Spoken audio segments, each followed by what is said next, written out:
今日燜牛筋，解凍之後將藏喺裡面嘅毛髮慢慢揀咗出嚟，冷水入鍋，加啲葱同埋薑，再加一殼燒酒嚟到飛一飛水，飛好水就可以將佢洗返乾淨，擎乾水。我燜牛筋鍾意加一啲洋葱，另外仲要準備一啲薑、花椒、八角同埋蒜蓉。醬料方面當然要有呢啲柱侯醬啦，準備1湯羹嘅柱侯醬，用少少燒酒將佢開稀去，薑片起鑊，將啲牛筋爆香佢，煎到啲牛筋兩邊都有少少焦黃啦，咁就可以加啲蒜蓉入去，用大火一齊翻炒，炒香之後就加入一啲洋葱碎，繼續用大火嚟到翻炒，炒香之後就加入用燒酒開咗嘅柱侯醬，呢個時候要將個火轉翻慢少少，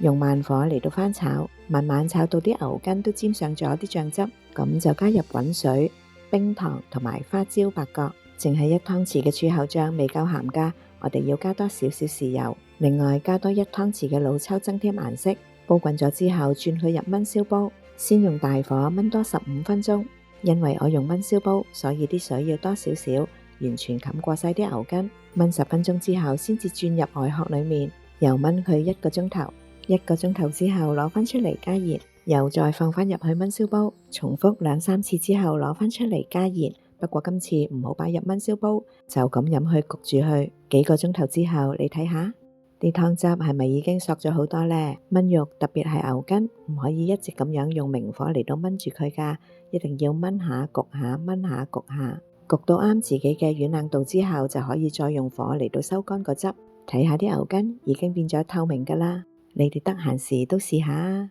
一次過燜一大煲，用嚟煮麵或者撈飯都好好味㗎。